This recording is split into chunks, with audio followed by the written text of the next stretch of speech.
હું પદમસિંહ કાલડિયા મારી સાથે મોજૂદ છે આજે જગદીશભાઈ પટેલ અને આપણે આજે ડિસ્કસ કરવાના છે કેટલીક ઇન્ફોર્મેશન એવી જે વિદ્યાર્થી માટે ખૂબ જ જરૂરી છે. બરાબર છે. સ્વાગત કરું છું સાહેબ આપનું.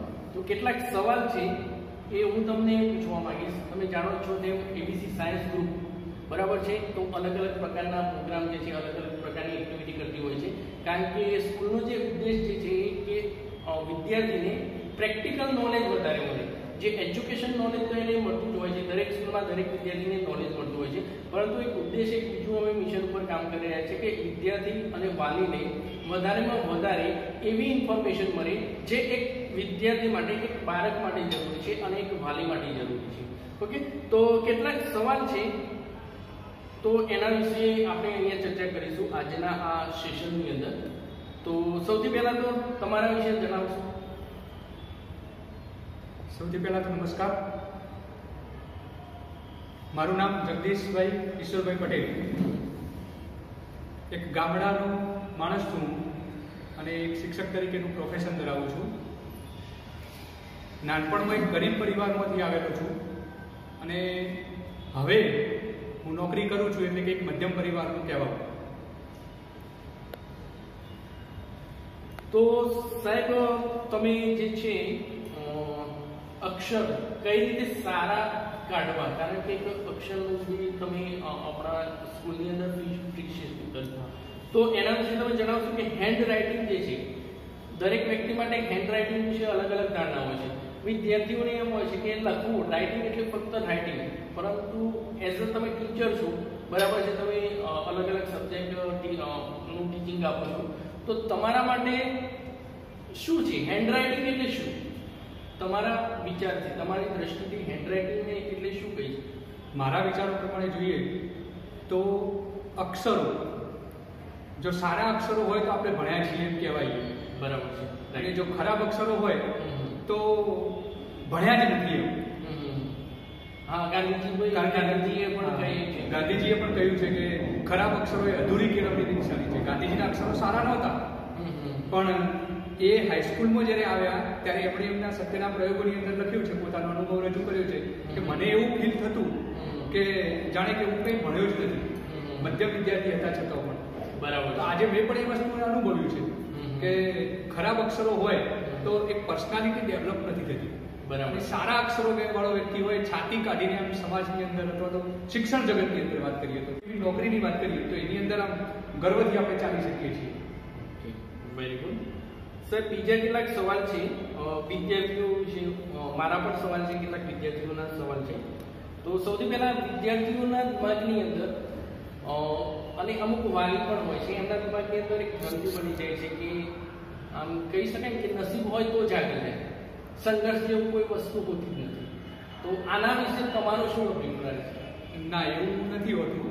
નસીબ તો કેટલીક અંશે સાથ આપે છે, પણ નસીબ એ સંઘર્ષ અથવા તો મહેનત વગર તો સાથ આપતી જ નથી ને. બરાબર છે. કારણ કે કોઈ વિદ્યાર્થી એમ વિચારે કે હું શાંતિથી બેસી રહું, મારું નસીબ હશે તો મને નોકરી મળશે, તો જો ધારો કે સૂઈ જાય અથવા આરામ કર્યા કરે તો એને ટકા આવશે, એ વિદ્યાર્થી પાસ થશે અથવા તો એને નોકરી મળશે? નથી જ મળવાની, સ્વાભાવિક છે. મજૂરી કરવા માટે પણ મજૂરી ખોળવા માટે જવું પડે છે, તો એ રીતે નોકરી કરવા માટે પણ ઇન્ટરવ્યુ આપવા માટે જવું પડે છે, અરજીઓ કરવી પડે છે. એમને તો કોઈ નોકરી મળતી નથી, તો એ નસીબ ક્યાંથી આવે? બાળક જે છે એને નાનપણથી મહેનત કરવાની ટેવ કેળવવી જોઈએ. મોટે ભાગે લોકો એવું સમજતા હોય કે આની જવાબદારી છે, શાળાની જવાબદારી છે, ટ્યુશનની જવાબદારી છે અને હું કઈ. બરાબર. તો અત્યારે આજની જે લાઈફ છે એની અંદર એક પેરેન્ટ્સ માટે પણ કહેવા માંગીશ કે કેટલાક પેરેન્ટ્સની એવી મેન્ટાલિટી બની ગઈ છે કે મારી કોઈ જવાબદારી નહીં, બાળકની જવાબદારી ફક્ત સ્કૂલની આવે છે ને ટ્યુશન ક્લાસીસની આવે છે, અને વાલીના દિમાગની અંદર એક એવી ગ્રંથિઓ બની ગઈ હોય છે કે માર્ક્સ જ બધું છે, માર્ક્સ નંબર જ છે બધું, એના સિવાય બીજું કશું જ નથી. તો આના વિશે તમે શું કહેવા માંગો? એના કારણે જ આજે શિક્ષણ આમ જોવા જઈએ તો બોર્ડનું અથવા તો જે રિઝલ્ટ આવે છે એની ટકાવારી ઊંચી ગઈ છે, રાઈટ, પણ સાચી વાત છે. બાળકોની સાંસ્કૃતિક અથવા તો અંદરનું જે લાગણીશીલતા, માનવીયતા, આ બધું નીચું ગયું છે. એના પાછળનું મૂળ કારણ એ આ છે કે દરેક વાલી એ ટકાને ઓકળાઓને મહત્વ આપે છે અને એના કારણે આજે શિક્ષણ પાછળ જતું જોવા મળે છે. કારણ કે દરેક વાલી એવું ઈચ્છે છે કે ભાઈ મેં શાળામાં બાળકને મોકલ્યું એટલે મારી જવાબદારી પૂરી થઈ ગઈ, મેં પૈસા ખર્ચી લીધા. પણ વાસ્તવમાં એવું હોતું નથી. બાળક જ્યારે જન્મે છે ત્યાંથી જ શરૂઆતની કેળવણી ચાલુ થાય છે. બાળક જન્મે ત્યાંથી પહેલા ધોરણ સુધીમાં જે શીખે છે ને એમાં એના આધાર પર એ બેઝ છે અને એ બેઝના આધાર પર એ પહેલા ધોરણમાં શીખવાનું છે કે બીજા ધોરણમાં શીખવાનું છે. જો આપણે વાલી તરીકે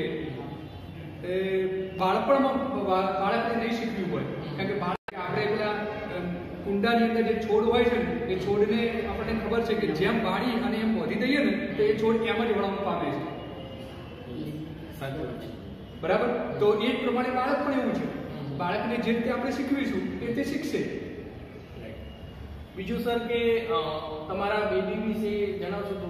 આપને એક ડોટર છે. હા, મારી દીકરીનું નામ શ્રેયા. હા, અને એ હવે 7મા ધોરણમાં આવે છે. ઓકે, 6th પૂરું થયું. એનામાં બાળપણથી જ એ પ્રકારની યાદ શક્તિ, કુદરતી શક્તિ તો છે જ, પણ એને આપણે પુશઅપ કરવાનું કામ ઘણું બધું કર્યું છે. નાનપણથી એ પહેલા ધોરણમાં હતી ત્યારે એને નાનકડા કાવ્યો મેં યાદ રખાવ્યા, યાદ કર્યા. એને એની શક્તિને ધન્યવાદ છે અથવા એની મહેનતને ધન્યવાદ છે. પણ એ કર્યા પછી એને પ્રાર્થનાની અંદર બોલવાનું શરૂ કર્યું. શરૂઆત શિક્ષક વિશે અથવા મારા ટીચર વિશે, મારા ટીચર કૃષ્ણાબેન, એકડો શીખવ્યો, બગડો શીખવ્યો, આવા બધા નાનકડા કાવ્યો એ પ્રાર્થનાની અંદર ગાય અને બોલે.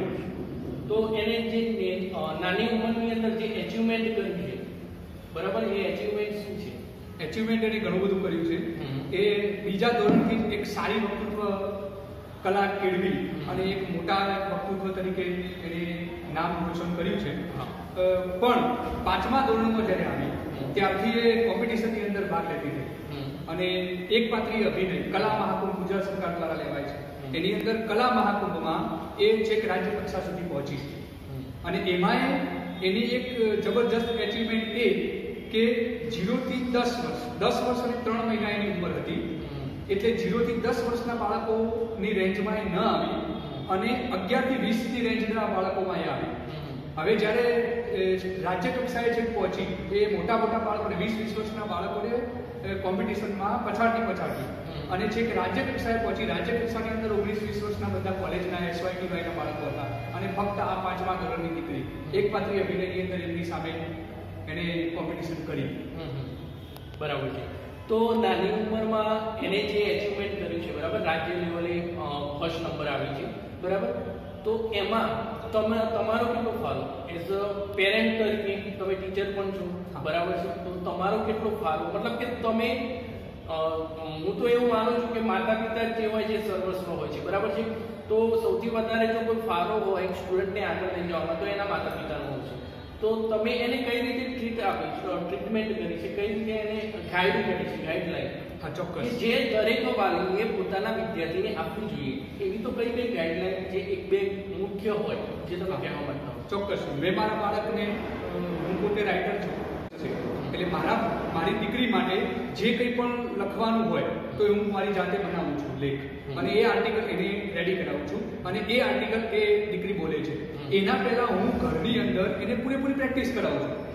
કેવા પ્રકારની એક્ટિંગથી બોલવું, કેવા પ્રકારના હાવભાવ કરવા, ફેસ રીડિંગ કેવા પ્રકારનું રાખવું મોઢું, અને આરોહ અવરોહ કેવી રીતે કરવા. આ વસ્તુ જે છે ને હું મારી દીકરીને પહેલા શીખવું છું. એ પોતે ફૂલ પ્રેક્ટિસ કરે છે, મહેનત પણ એટલી જ કરે છે અને પછી એ સ્ટેજ પર જાય છે ત્યારે સેજ પણ એનામાં સ્ટેજ ક્લિયર રહ્યું નથી. આજે તો એને ઘણા બધા પ્રોગ્રામ સેવા કર્યા છે કે જે 5000ની મેદની હોય અને એટલી મેદનીની અંદર એક 5મા કે 6થા ધોરણની દીકરી બોલતી હોય અને લોકો વાહ વાહ કરતા હોય તો તાળીઓ પાડતા હોય કે ટાંકડી પડે તો પણ આમ અવાજ ના આવે એવી નીરવ શાંતિ છવાઈ ગઈ હોય. બરાબર છે. તો સાહેબ તમે આજના જે વિદ્યાર્થીઓ જે છે, યંગ જનરેશન, એમને શું સલાહ આપશો એમને જીવનની અંદર આગળ વધવા માટે? બરાબર છે, તો શું કરવું જોઈએ, કઈ વસ્તુ પર ફોકસ કરવું જોઈએ, તમે શું સલાહ આપશો? બાળકોએ પહેલું તો સ્કિલ ડેવલપમેન્ટ ઉપર ધ્યાન આપવું જોઈએ. Very good. કારણ કે માત્ર ને માત્ર આંકડાકીય ટકાવારી એ ભવિષ્યમાં એના માટે બહુ જરૂરી નથી. હા, ટકાવારી જરૂરી છે, પણ એ તો સ્કિલ ડેવલપમેન્ટ કરશે તો ઓટોમેટિક રીડિંગનો શોખ વધશે, અને રીડિંગનો શોખ વધશે તો ઓટોમેટિક ટકાવારી તો આવવાની જ છે. પણ માત્ર આંકડાકીય, માત્ર ગોખણપટ્ટી, આને ધ્યાનમાં રાખવાથી એક મશીન તૈયાર થશે 12મા ધોરણ પછી અથવા તો એન્જિનિયરિંગ કર્યા પછી. એ રોબોટ તૈયાર થશે, એનામાં માનવીય સંવેદનાઓ અથવા તો લાગણીશીલતા આ બધું નહીં હોય, અને એના કારણે એક કહેવાય ને કે દયાહીન વ્યક્તિ, આવા વ્યક્તિઓ તો સમાજની અંદર પેદા કરવાથી આતંકવાદીઓ જ પેદા થવાના ને. એટલે આતંકવાદી આપણે નથી પેલા, આતંકવાદી પણ એન્જિનિયર હોય છે, ડોક્ટર હોય છે, કોઈ આતંકવાદી અભણ નથી હોતો, એવું આપણે સમાચાર પેપરોની અંદર જોયું છે. તો આ લોકો કેમ આતંકવાદ તરફ જાય છે? સમાજે વિચારવાની જરૂર છે એના માટે. તો આપ એબીસી સ્કૂલ વિશે શું કહેવા માંગશો? ચોક્કસ. એબીસી સ્કૂલની અંદર મારી દીકરી પણ ભણે છે. એબીસી સ્કૂલની અંદર સિસ્ટમેટિક અને પ્લાનિંગબદ્ધ શિક્ષણ કાર્ય થાય છે. બીજું કે શિક્ષણ તો થાય જ છે, ભણાવવાનું કામ તો થાય જ છે, પણ સાથે સાથે સાંસ્કૃતિક પ્રવૃત્તિ અથવા તો જે બાળકને જેમાં રસ છે, કોઈ બાળકને વક્તૃત્વ કલામાં રસ છે, કોઈ બાળકને એક્ટિંગમાં રસ છે, કોઈ બાળકને બીજી કોઈ ક્ષેત્રની અંદર રસ છે, તો એ દરેક ક્ષેત્રોની અંદર જે રસ છે એ બાળકને એમાં ધકેલવાનો પ્રયત્ન કરવામાં આવે છે. આ બાબત મને બહુ ગમી, કારણ કે દરેક બાળકને ખબર છે કે બાળક વર્ગની અંદર 70 બાળકો હોય તો 70 બાળક, પણ એમાંથી જે બાળકોને સ્પોર્ટ્સમાં રસ છે કે બીજા કોઈ ક્ષેત્રની અંદર રસ હોય, તો જો એ બાળક એ ક્ષેત્રની અંદર જઈ શકે તો એની અંદર એની કારકિર્દી બને. તો આ જ ઉદ્દેશ સાથે એબીસી સાયન્સ ગ્રુપમાં અલગ અલગ સેશન હું પણ પ્રોગ્રામ કરતો હોઉં છું ઓલ ઓવર ગુજરાતની અંદર, અલગ અલગ સ્કૂલની અંદર. બરાબર છે. તો એબીસી સ્કૂલની અંદર જે છે તો વિદ્યાર્થીઓને સાચું ગાઈડન્સ મળી રહે. બરાબર છે. લાઈફની અંદર આગળ વધવા માટે ફક્ત એજ્યુકેશન લાઈફ નહીં, પરંતુ બીજા ફિલ્ડમાં પણ એ કઈ રીતે આગળ વધી રહે એના માટે એબીસી સ્કૂલ જોડે અમે આવા પ્રકારના અલગ અલગ સેશન કરતા હોઈએ છીએ. બરાબર છે. અલગ અલગ ફેકલ્ટીને બોલાવતા હોઈએ છીએ. તો તમે ટાઈમ આપ્યો અમને કિંમતી તમારો. બરાબર છે. તો હું તમારો આભાર માનું છું. Thank you very much and wish you all the best. Thank you.